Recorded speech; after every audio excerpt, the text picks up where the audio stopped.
Hello, this is Don Victor, author of Drawn to Win, host of the podcast Drawn to Win, the director of the Academy of Composition, and the creator of the Core 80 Experience, also known as the See and Grow Rich in Art video course, which you can find out more information at core80.com. This is the Drawn to Win podcast, where I have the incredible privilege to draw artists from around the world into fun and meaningful conversations around art and life, and yes, maybe even a little food. You can hear us each week on iTunes, Stitcher, SoundCloud, and YouTube. So make sure you subscribe so you always have a seat among friends.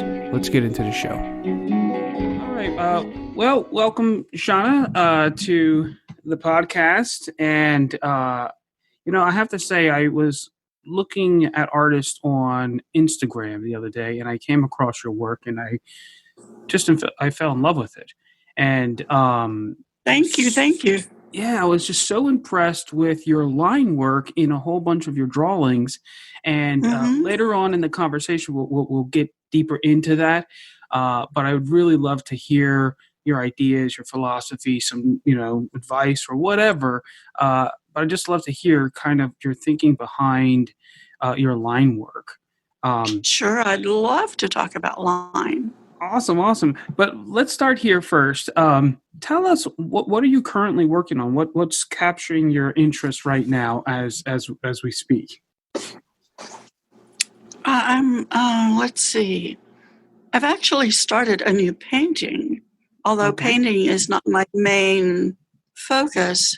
I'm really enthralled with clouds because I love movement, and we're getting clouds right now in Los Angeles, which is very unusual. Happens only certain times of year, but I love movement, and I love the way clouds change and become a different shape, and I'm fascinated by clouds and have done a whole series of clouds that I did as pastel drawings, drawn in real time. Oh, wow. Looking out the window as they changed, as the way I used to draw dancers while they were moving. And it's that movement that really, it engages me. I'll say that. That's beautiful. I was looking at one of your paintings, the one with the Nautilus and the girl. You had a detail of her, and I was noticing all of the movement, even in the shoulders and the clavicle and the neck and the face. Like, it just had so much soul in it. It was just this, you could feel the energy underneath her skin moving. And then obviously in your line work, it's very prevalent that you have this sensitivity and command over movement and energy, and having us experience that through your work. So that's really beautiful. So tell me, like, what's your story? Like, where do you come from? Like, what got you into art? Like, how did you get to where you are today? Well, I was encouraged as a child to do art, and I began doing portraits for money when I was about 15. Oh, wow. Yeah, and I have continued doing portraits. If I get stuck in my other work for a period of time, I'll always go back to doing portraits. And I love people's faces and the way the expression changes from time to time. And so I'll often put several expressions on a face to give that sense of aliveness, because a photograph of a face is just really such a brief moment, and people's expressions change so much over the course of even a second or two. Yeah. So I've done portraits forever, and then I studied art as a major at the University of Texas at Austin. Oh, wow. And I majored in studio art with a minor in art history. And then after I graduated, I went to the University of Iowa because they gave a master's degree in drawing, one of the few places that offers that.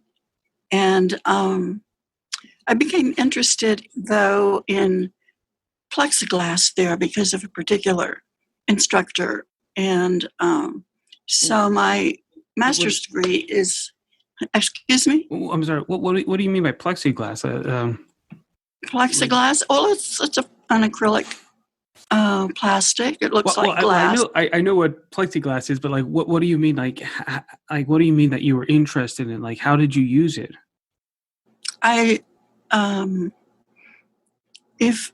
That's something that is on my website. If you look at early work, okay, I spray stenciled onto panes of plexiglass and hinged them together using a repeated figure motif. And plexiglass can be constructed using solvent into boxes, and I did that long ago. So my master's degree is actually called Drawing and Intermedia, but it's drawing that has remained my touchstone. I always go back to drawing, and I love drawing. I taught drawing for 26 years in Los Angeles. Yeah. That's awesome. And so, as an artist, how would you categorize yourself, if I can even say that? Like, what is it that you, when somebody walks in and says, "Hey, I want to look at a Galloway painting or work of art," like, how would they describe that? What would they be looking for? Well, drawings. I'm a drawer. Yeah. And I use the word drawer rather than draftsman because that implies architectural, mechanical kind of things. And I love the word draw. If you look into the etymology of draw, it implies movement, and drawing and movement are inseparable to me. Also, the verb to draw means many things and can be used in many ways. Draw closer, draw blood, draw, draw down the spirit. Anyway, I love the word draw and drawer. I do also paint, and I learned Renaissance or Old Master painting techniques from a Norwegian painter who had studio school here in Los Angeles for a number of years, and I did study with him, Jan Sather. Okay. So yes, I do paint. But drawing and being a drawer is how you identify yourself, and in that space, that's where you feel that you have your greatest authority and place of being. Yes. That's beautiful. I like that you focused on the word drawing in terms of movement, and I like how you use that in different contexts of drawing spirit or drawing blood, and just really emphasizing the fact that you're actually transmitting something from one place to another. And yes. And I forget where it was. Years ago I heard, I could be wrong on this, but I don't think I am, that they were saying that drawing means to pull, right? So where yes, like oxen pull the plow. Yeah, and that you're actually pulling your pencil, and to make a mark rather than pushing it. And yes, and the fact that we're pulling the mark out, I find that interesting because when you think about it in that terms, it shifts even the way that you approach the canvas or the paper, in the way that you make your marks. And because when you're pushing it, you feel like you're forcing something, and when you pull it, it's almost like you're pulling a thread out of a a shirt or something. It's like you're pulling you're pulling something out of something else. Also, I'm pulling a response to the figure. The figure is the inspiration that I respond to, and I pull that.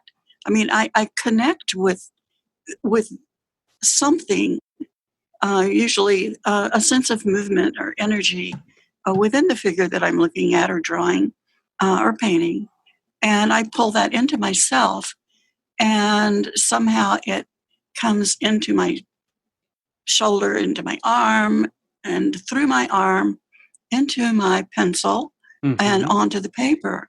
So there is a real pulling and transfer.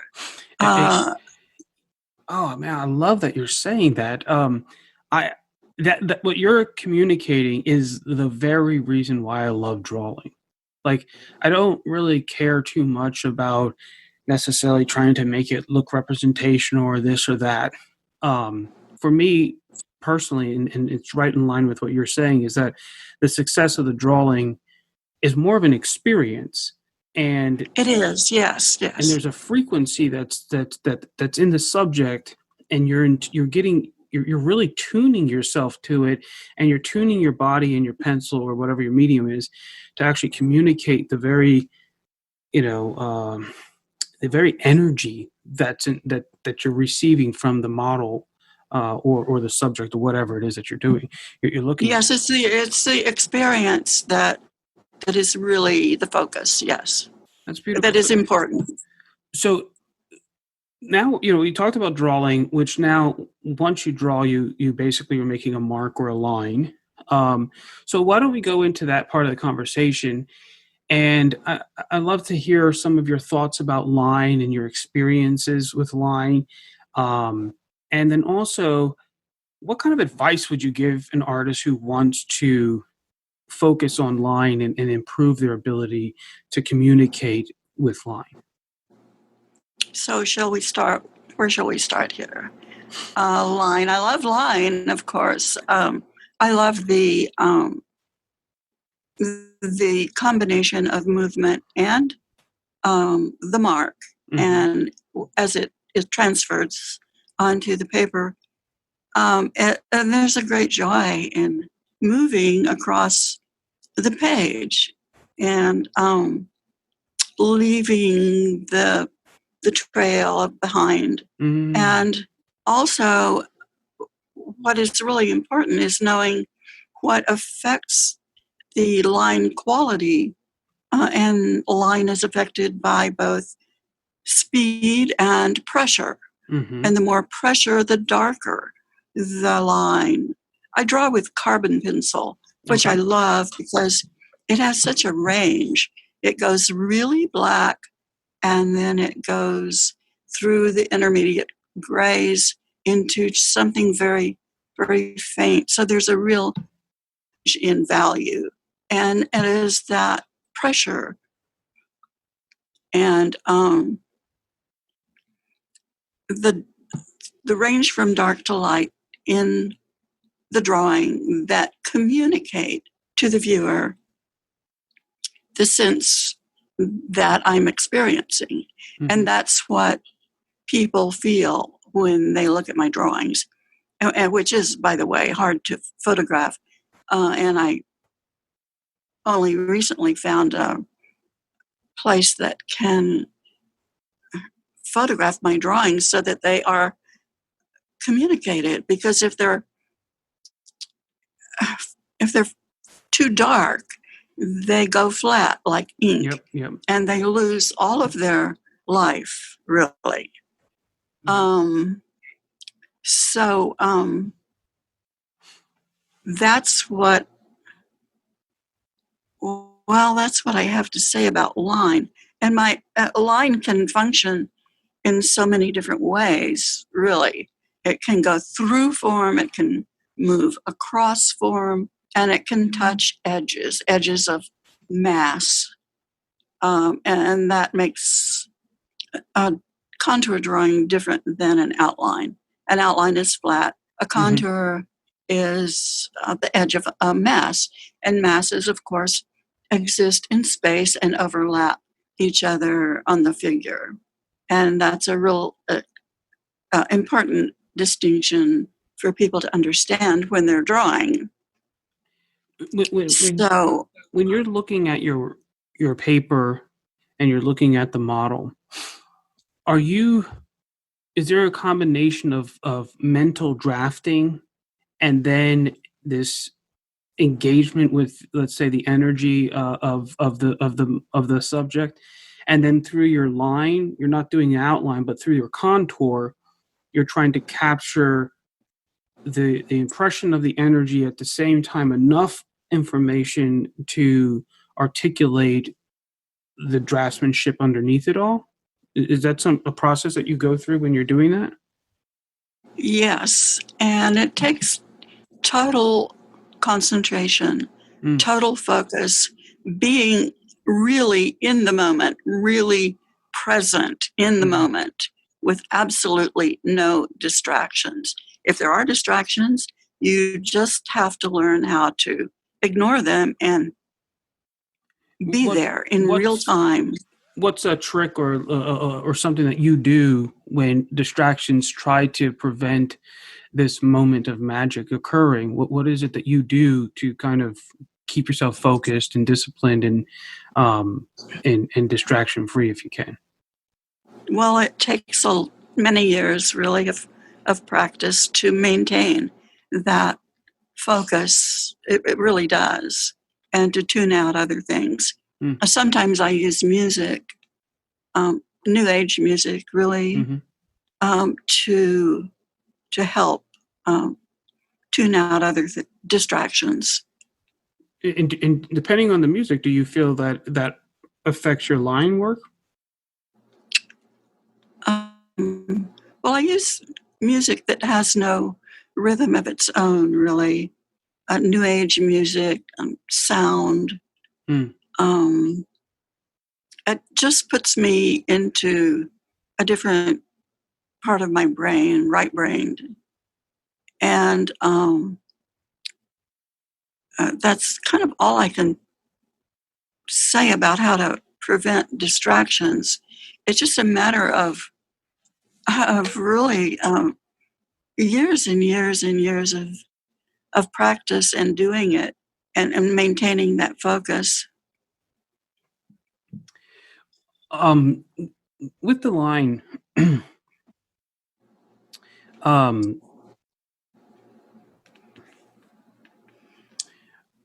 just had a question I wanted to ask you, and then it just slipped out of my head. It was not about the music. Oh, that's what it is. What kind of exercises do you do, be it something with paper and pencil, or just a physical exercise, or breathing, or something that when you're not drawing, that you're still honing your skills, your ability to fluctuate this pulse, this energy through your hands? Have you created any type of methods or exercises that you do to kind of keep practicing when you're not necessarily drawing per se? Yes. I learned some Qigong exercises, and it's really important to feel loose in the shoulders, in the arms, in the fingers, and in the torso, because when I'm drawing, the line comes not from the fingers, but from way back in the body. And so I do stretches and certain movements that I've learned in order to stay open and loose. And even when I first sit down on the bench to draw, and the way that I sit is very important. I draw on a traditional drawing bench, which keeps me upright. And it's important to be to sit up straight and be alert and relaxed at the same time. And then I do go through a series of movements before I put anything on paper. I move my arms through the air and um, try to get my shoulder relaxed and movement coming through my arm and wrist and fingers. And then before I actually draw the figure, I do marks on paper. It could be circles, overlapping. I'm really in touch with the paper. And circles, an S back and forth, X's back and forth, back and forth. So I have all my movements at my control before I begin to draw the figure. That's beautiful. That's beautiful. Now, when you're doing this and you're past the exercise and you're actually in the drawing, and you end up capturing a contour, and you just nail it, bam! Like you captured that moment of magic, that moment of. That's exciting. Yeah, it's an exciting moment. How does that feel for you? Oh, it's just, well, you said it's magic. It's like you shoot an arrow and you hit the target right in the center. Nice. It's like, wow, yes. That's cool.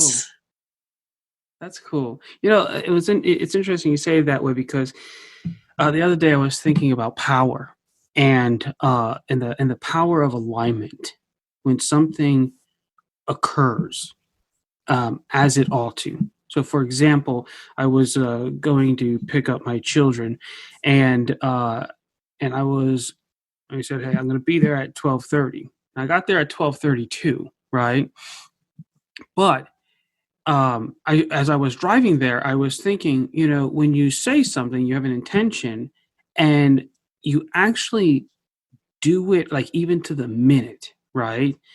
There's an alignment that occurs that other people begin to trust you that you can follow out your word, right? Meaning like when alignment occurs, power is received. And when it's same thing with drawing, like when we're looking at something and we feel it, we perceive it. Obviously what we're looking at isn't physical. So there's like it's a feeling thing that then has to be translated into something visual in this case a mark in us, and then we have to like release it and execute it so that what is spoken through our hand on the paper is the best translation of that which we feel in us. And when you hit that thing accurately, there's like the power occurs. And yes, and even if you can't articulate it, when other people come and they see the mark, they feel it. And they do. They feel it. Yeah. Have you ever been in your studio by yourself and you achieve that I'll call it the alignment, but that mark, and you want to share that joy with somebody, but like nobody's around? Like, yeah. I guess you have your cats. Do you share it with them then?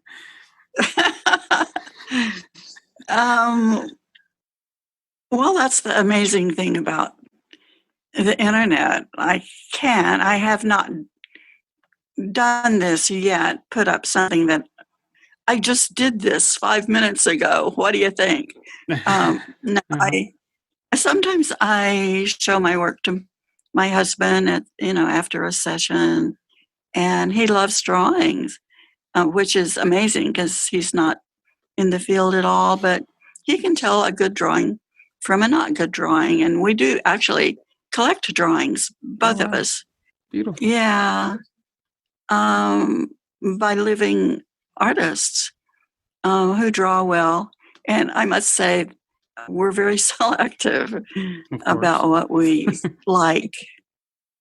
Awesome. And it is a matter of taste, you know? Yep. So on the flip side of that, how do you feel when the day comes where you might be able to perceive it, but for some weird reason, the alignment's not occurring. And you're making the mark, you're trying to make the mark. Like, walk us through that experience, and then what do you do when you have those moments?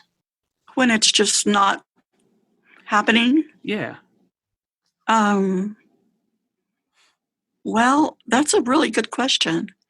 I probably go through the motions anyway, or I return to some basic Nicolaides exercises.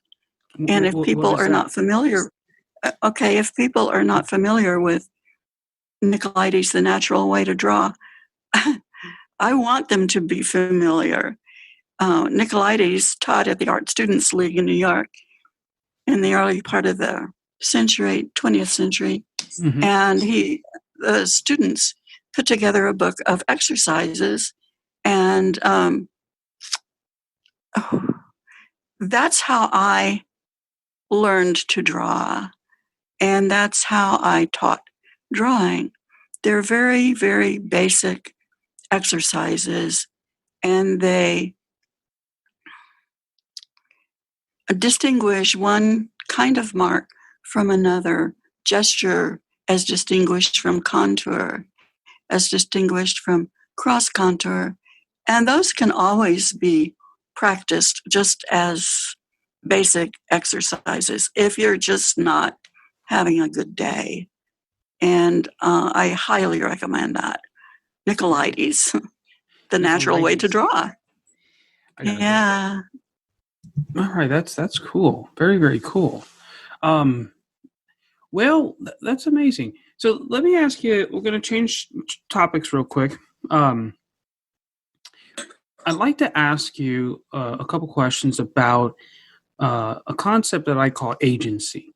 And what that is primarily we often think of artists working in their studio. And oftentimes, especially nowadays, we have this idea that the artist is isolated and alone, and they're just like this solo wizard or off in the woods by themselves, Mm-hmm. and doing their magical things, often over there.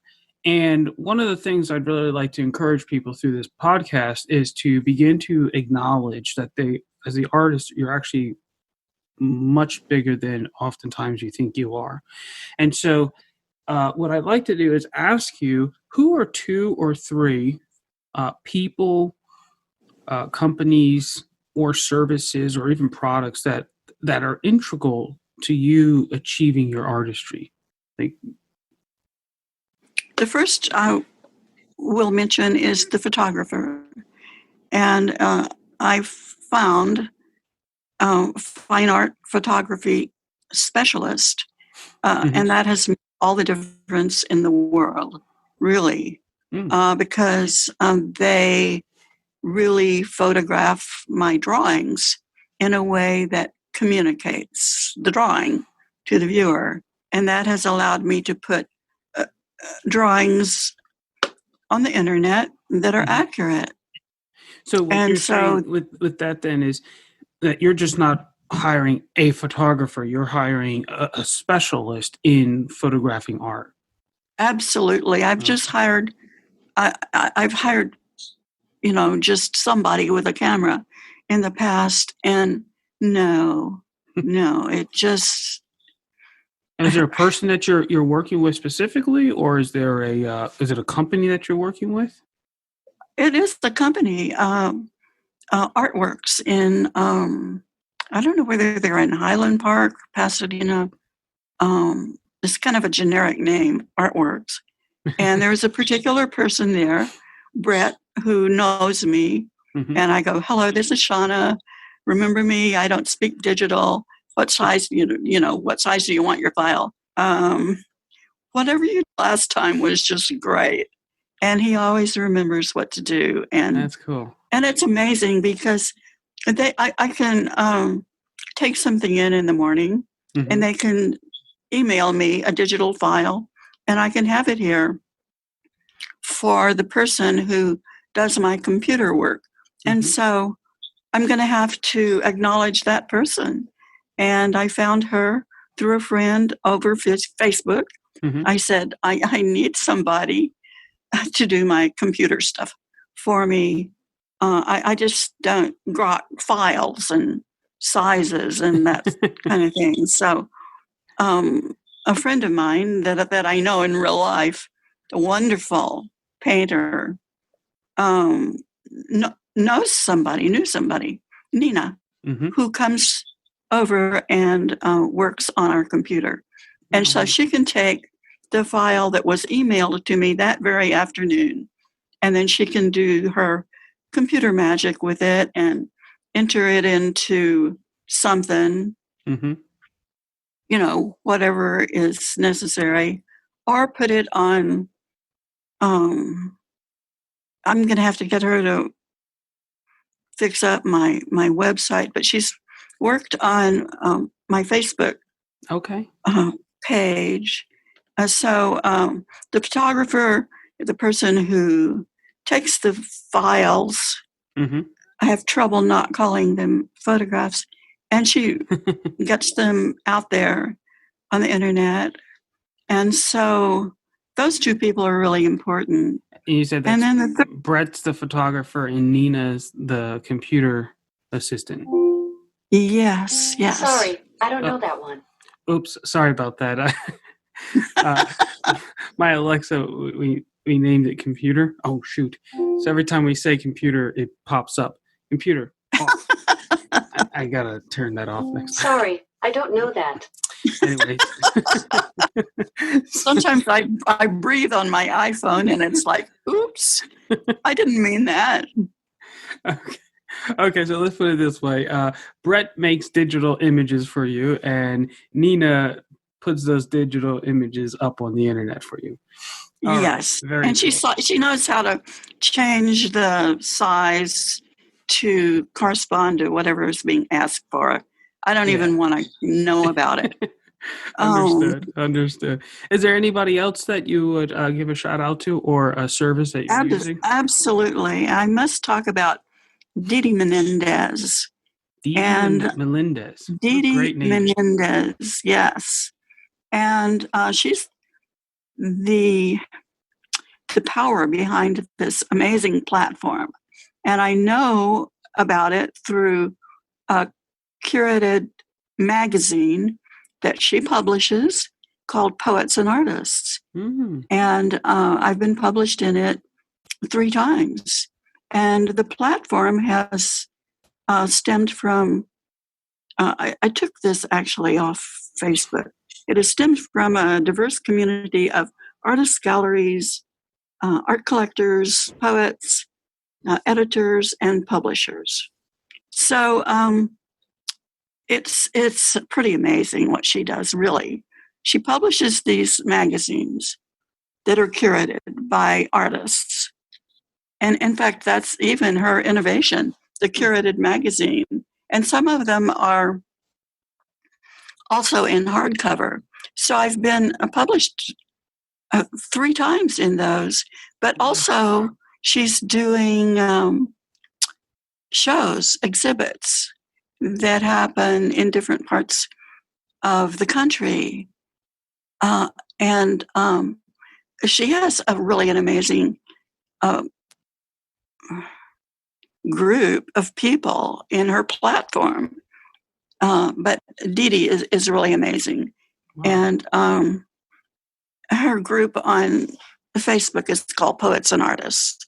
And she's very responsive. If I want to ask her a question, I can ask her a question and she answers it. So yes, Didi. Beautiful. That's awesome. Well, Miss Shanna, I'm going to ask you if anybody would like to get in contact with you. How could they get in contact with you, or where can they go see your work? Online, of course. My work is mainly available on online on Facebook at this time. Okay. And I'm going to have to get Nina over to tidy up the albums that I have tried to put up. It needs Nina's work. on that. So Facebook, I've started putting my work on Instagram, and which is where you saw it. Yep. And a collector saw my work on Instagram and got in touch with me. Another collector saw my work on Facebook and actually bought a drawing. Mm-hmm. And I have a website.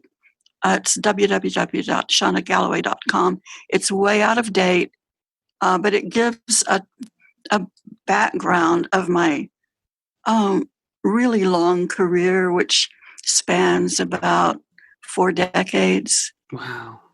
Yeah. I think you said Yeah, you started in 1970, was it? in the Or 70s. In the 70s, yeah. In the 70s. I had my first exhibit in Los Angeles in 1974, solo exhibit. And it was reviewed in the LA Times, Wow. which was kind of a big deal. Yeah. That's awesome. Very cool. Very cool. Well, I want to thank you for your time and sharing your insight with us. And it was a really great interview. I really enjoyed it, and I look forward to getting your name out to the people. And I'll make sure I hook up your Instagram and your Facebook and your website in the show notes. And Wonderful. yeah, and then I'll make sure you get a copy of this.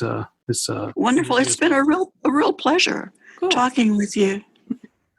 Awesome. And I really appreciate your enthusiasm and your understanding of drawing.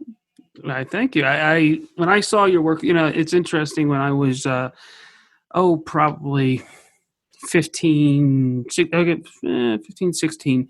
The high school that I went to, they had some artwork from previous students framed on the walls. And there was this one drawing, and it was just line. And it was a line of a figure, but it was abstract in a way, but it was powerfully done. I mean, it was just organic and alive. It caught information, so you knew there was intelligence behind the work. And it was one of those things that just it profoundly moved me. It was one of those pillars in my style, if you want to say it that way. That's great. And what was crazy was years later, about 2 years later, I ended up going to train with the person who taught me how to design and compose. And there was a drawing in there that really hit me. It was of a baboon. And the artist, the young artist at the time, he's now a pediatrician doctor who works with mentally handicapped kids in the Amish communities. And what I didn't know until 20 years later, that they were brothers. And I didn't realize that the guy who drew the baboon picture went to the same school that I went to, right? Oh. Yeah, it was years later when I was doing websites.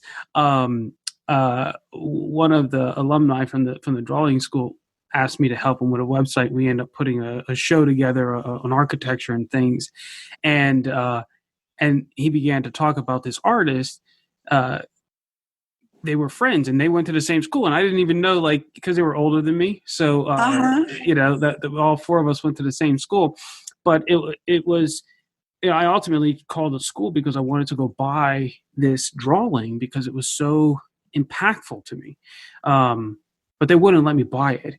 And when I saw your work, it kind of pulled me back to when I was about 15 and I saw that line work and I was like, oh my gosh, because I see a lot of drawings. But very few